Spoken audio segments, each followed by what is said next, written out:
there were a lot more lines to record with the soul and mouth, so I put a second donut in. And as you know, you get 6 in the pack. So that was a gross experience, and I don't eat those anymore. And you brought me some. Thank you. Free donuts. Okay, thanks. Okay, yes.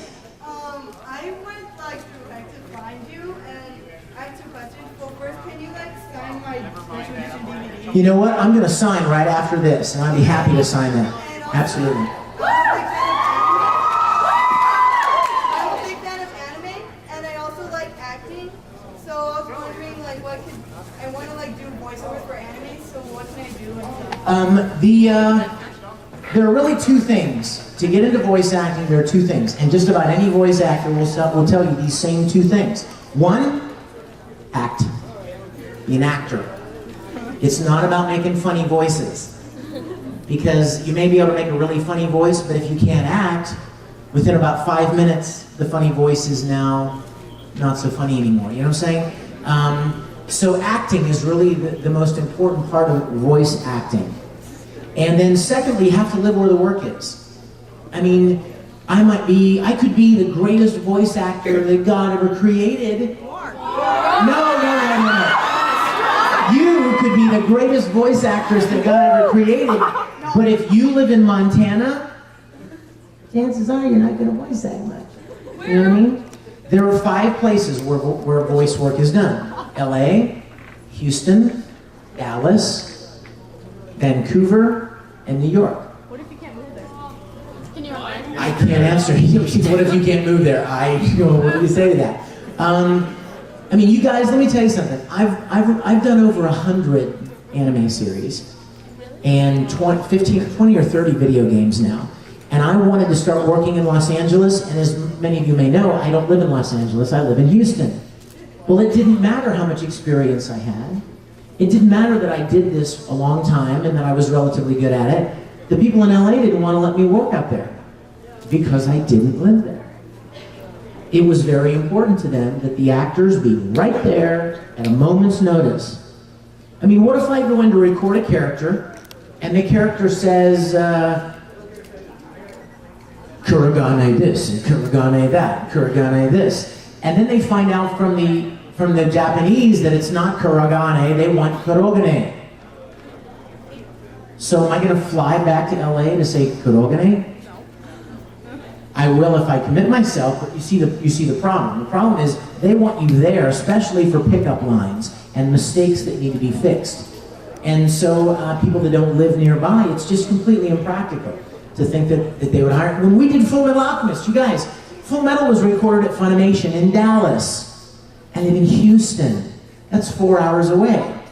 So when I took that role, I needed to promise them, I needed to assure them that it would be just as if they cast somebody in Dallas.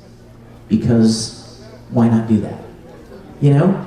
I mean, if I'm going to make it difficult by living in Houston, for them to work with me, for them to schedule me, oh, I'm sorry, I can't come up then, oh, I can't come up, oh, I can't come up then. Well, forget that, hire somebody in Dallas, right? Plenty of good actors in Dallas, and plenty of good actors in LA. So you have to be where the work is in order to become a part of it. You're welcome, thank you. Yes, ma'am. Hi, my question's kind of 2-part. Okay. First part, may I please have a hug later? Yes. Okay, second part. Ooh, that was a hard one. Go ahead. Second part, what's your favorite aspect of Fi's character? You know what? People have been telling me that there's a lot under the surface Yes, of there Fi. Yes, there is! You know what? Bring it on. I love finding that there's more than just, hello, you know, and you know, you know what I like about Fi is that he doesn't get flustered. He's so even and he's so calm. And after playing someone like Ed, you know, Fi is a walk in the park to record. So I love that. Yes, thank you. Thank you, sweetie. Yes, ma'am. Could you sing Ikaku's Lucky Song? I don't know his lucky song. You sang it. You know what? Yeah, I sang it once. A long time ago. You know the story of the lucky dance? You guys know the lucky dance? Well, here's the funny thing about that, and this is another reason why I don't even remember it. When I got this, that was the first role, you guys, I ever landed in Los Angeles. That's recorded in LA. And anytime they need me, even if it's like 5 lines, I fly to Los Angeles because I told them I'd be there. So they cast me in this role, and I got into the studio. This was my first time to work with these people in LA. I was really jazzed. I'm like, man, I'm gonna do a great job for them, and they're gonna, bring me out for more stuff. Sure enough, we get to the page where Ikaku does his lucky dance. And usually, you guys, everything is scripted. I mean, looks to the left, raises the eye. I mean, every little thing is scripted. They have everything covered. Makes a huffy sound.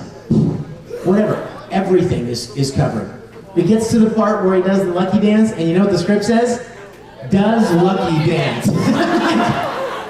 Wait a minute, he's doing all kinds of jumping around there, and his mouth's moving, but there's no script.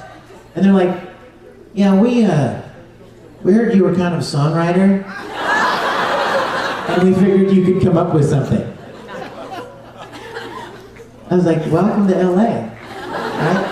So I'm like, okay, give me a minute, and they played it for me in a loop, and he did his little, and he would do his little things, right? Whatever. And I was watching his mouth movement, and I was seeing where he'd hold on a big open flap, and I just made it up, and I'm like, it's just cat scratch on, chicken scratching on the script.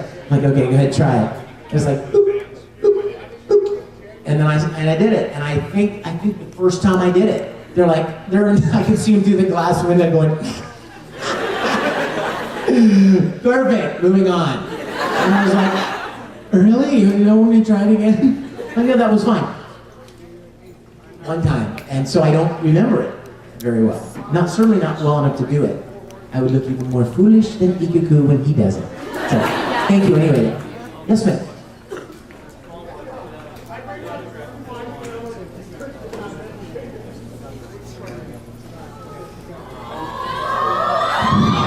Okay.